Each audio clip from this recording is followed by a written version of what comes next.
Welcome to iMagazine's Best Practice video series, where we interview winners from our iMagazine Awards from around the world. For this video, we are joined once again by Eric Yao, Chief Strategy Officer at Link Asset Management. Great to see you again, Eric. Thank you for inviting me back.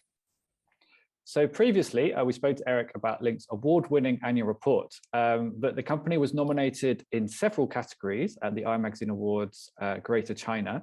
So I thought it would make sense to have another conversation, but this time focused on the company's general approach to investor relations.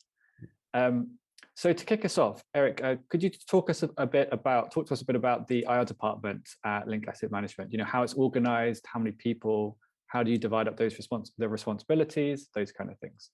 Sure.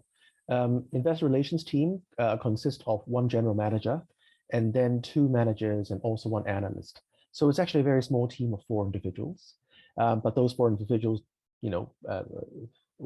wave their magic wand and do wonders.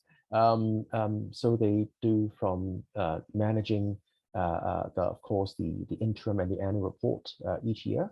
Of course, the resultant announcements, investor presentation slides. We do our own investor day twice a year at least. Of course, more recent years it's been done virtually, but in previous years we would travel to some of our assets to do the investor day there. And then countless investor requests for meetings, analyst requests for conferences, and of course our own roadshows.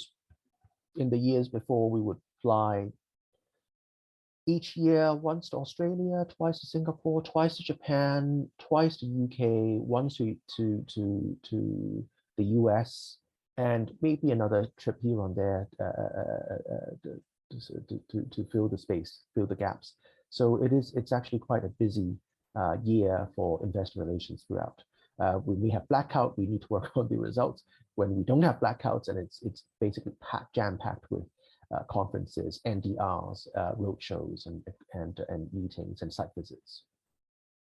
Fantastic. Yeah, and you've given us a good idea there about your sort of IR calendar, what kind of roadshows and conferences you're involved in and other events. Just wondered, how has that been different over the last couple of years, with the COVID-19 pandemic? How have you had to adapt that engagement? Of course, for investor relations, and bearing in mind the word relations means actually meeting people, seeing people, and the fact that we are stuck in where we are, and the better part of the last 2 years under lockdown doesn't help at all. It is aided by the fact that we have always run a very tight and outgoing investor relations efforts. So we do have a very strong relationship with investors around the world. So even though we couldn't meet physically, even though we were all stuck at home or just in our respective offices and couldn't travel, the fact that we already have quite good cordial relationships means we can just pick up the phone, get on Zoom, and meet them and explain, and they already have quite good understanding of Link. I must say the requirement of doing everything in Zoom does mean that we need to be a bit more innovative. In our investor days, we previously was physically in person, and now we need to do it online. We need to show videos.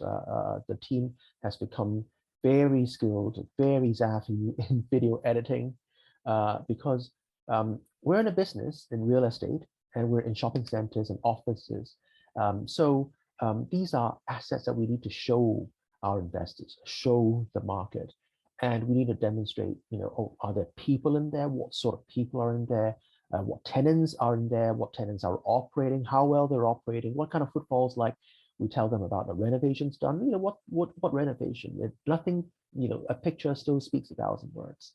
And the fact that we need to present that not in person, but through videos mean, just everything done more virtually. That's it. Absolutely. I think that kind of sort of showing locations, site visits, those kind of things have been some of the most challenging to sort of recreate over the last couple of years. And then moving on to sort of this year, I mean, I know that there's been some opening up, but also, in certain parts of the world, including China, there are, renewed lockdowns at the moment. And so I just wondered, how are you thinking about sort of virtual versus in-person interaction in 2022 at the moment? I mean, I would still, maybe I'm a bit conservative, old-fashioned, old school. I mean, I still think nothing beats in-person meeting. Nothing beats being physically there to feel, smell, breathe the air, because the bulk of our assets, shopping centers, are living, breathing assets. There's life to it. And no matter how well we edit the videos, nothing beats or can replace being physically there to feel, oh, wow, the hustle and bustle. We do hope, the gradual removal of restrictions and lockdowns mean that we can show people physically how our assets are doing, how things are, performing. The numbers tell a story, but experiencing it tells another, or enhances that story. I wouldn't say tell another story, but enhances the story. That is much more convincing. Absolutely. It's almost like those two things appeal to different parts of the brain, the sort of the numbers, but then the feeling it and seeing it and sort of getting excited about it. It's part and parcel. It's part and parcel. We've had 2 years of living without one part. We do manage to survive and survive quite well without it. But I still think nothing beats being there physically to experience. Absolutely.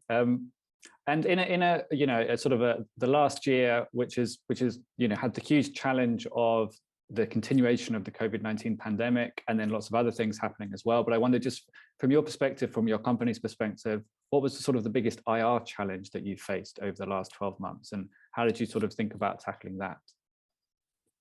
Actually, we met more people in 2020-21 financial year. And I guess this is another sign of times, because before, when most meetings were physical, so not many people could just dial in and get into a conference, right? Now people can dial in, and it is a lot easier. So I wouldn't say it's a challenge on one hand, but it's also there are plus and minuses, as with everything. It's not just all negative, and there are some pluses. And so we actually did clock more investor meetings and even more conferences and more roadshows, physical roadshows, than previous years. So that is challenging. That itself is challenging. I think, alluding to something I mentioned earlier, because we have always been very active in our investor relations efforts. So we have very good relations with our existing investor base. One thing that it's going to be very difficult to tap into without that physical interaction are the new investors. It is always very difficult to pick up a phone with someone you know, and what about those who you don't know, and those who don't have that phone number or have that email account? Then how do you reach out to them? It becomes just so much more difficult to increase that new investor reach out. And so I do hope with the gradual reopening, that hurdle hopefully would be removed. Thank you, Eric. Yes, there are definitely some things that were in a way, helped by the virtual environment, like you say, the sort of the number of meetings, the efficiency, the flexibility. But then, obviously things lost as well, which would be great to get back. And just to finish with one final question, for you today, I wondered if you have any one piece of advice that you would pass on to sort of investor relations professionals, something that you've learned sort of along the way in your role that could be useful for others. Don't do things last minute. And that I mean in several levels.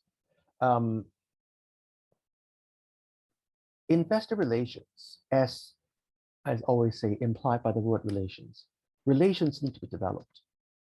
Whether it's a relationship with your spouse, a relationship with your family, with your friends, and with your children, or even with your pets.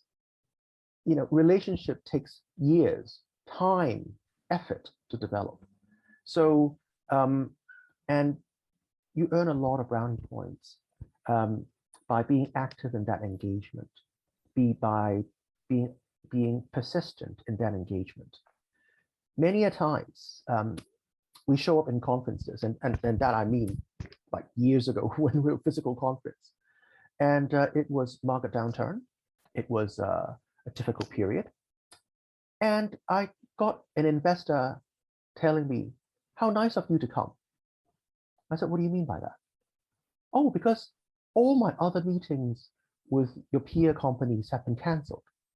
I said, "You kidding?" Yes, indeed.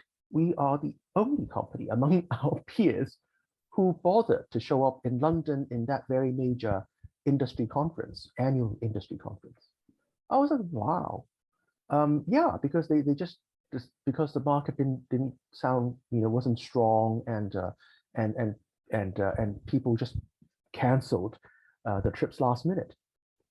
And I said, you know what, good days, bad days, we'll come see you, and bad news will deliver it in your face to you directly, instead of you second guessing from news, from side guesses. Good days and bad days will meet, and that is so appreciated. And as I said, good days and bad days, good news and bad news, you deliver it. You deliver it with a straight face. You deliver it with honesty, integrity, and face the crowd. So that relationship needs to be built.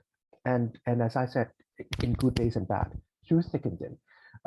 And then you earn that trust. You earn that confidence. You will tell me the bad news, in my face, directly, and explain. And you're not just a bearer of good news. And I think that, as I said, that persistence, that consistency, and that takes years to develop and build. And so just don't do it last minute. And last minute, you need your shareholders to help you, to convince them of something, to tell them of your strategy. And then, hey, you never knocked on my door, and now suddenly you hand me this. It won't fly.